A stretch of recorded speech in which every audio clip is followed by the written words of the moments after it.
On the EA exam, investment credit is not one single credit. It's a bundle of subcredits that all get claimed on Form 3468. Then the total usually flows into the general business credit on Form 3800. Your job is to recognize the common components and know the big idea. These credits reward specific investment projects tied to business property. A classic Form 3468 component is the Rehabilitation Credit.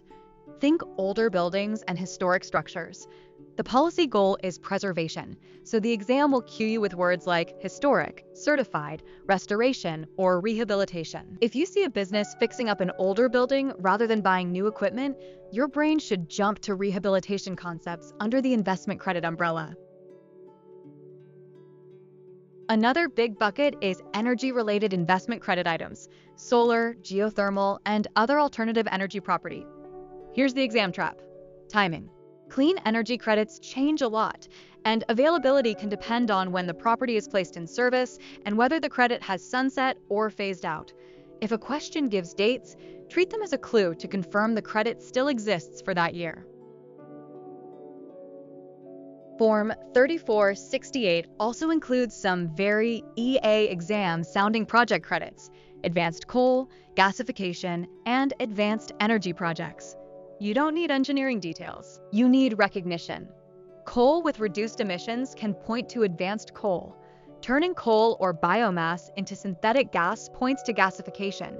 And advanced energy projects can be a percentage of qualified investment, often tested as a straightforward rate concept. A newer headline item is the Advanced Manufacturing Investment Credit, commonly called the CHIPS credit.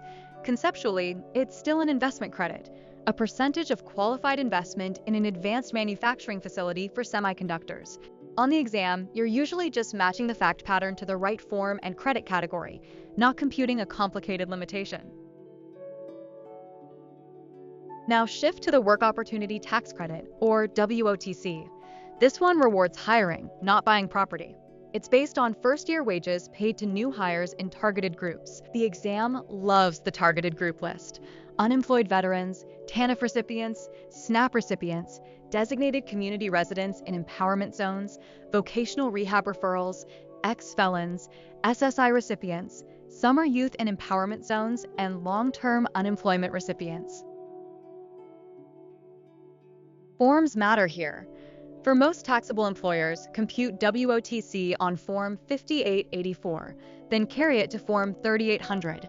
But tax-exempt organizations don't use Form 5884 for the general case. They use Form 5884C, and it's limited. It's for hiring qualified veterans, and it becomes a credit against the employer's share of Social Security tax. That form choice is a favorite EA exam detail. Marcus owns a barbershop with 10 employees. In 2023, his gross revenues are $900,000. He spends $24,000 modifying his shop to provide restroom access to customers with disabilities. What is the amount of Marcus's disabled access credit? The options include 0, 5,000, 24,000, or 12,000. Think about it. The answer is $5,000. The disabled access credit is generally 50% of eligible access expenditures over $250, up to $10,250 of spending. That creates a maximum annual credit of $5,000. The tempting wrong answer is $12,000, which sounds like half of $24,000, but the credit is capped. Ethan is a professional securities broker-dealer. His business is an S corporation, and he's the sole shareholder. He files single. In 2023, his taxable income before any QBI deduction is $268,000. Is he eligible for the $199, a 20% QBI deduction? The options range from not enough information to no, partial, or yes. Think about it.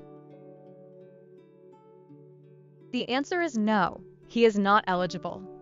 Brokerage services are a specified service trade or business, an SSTB.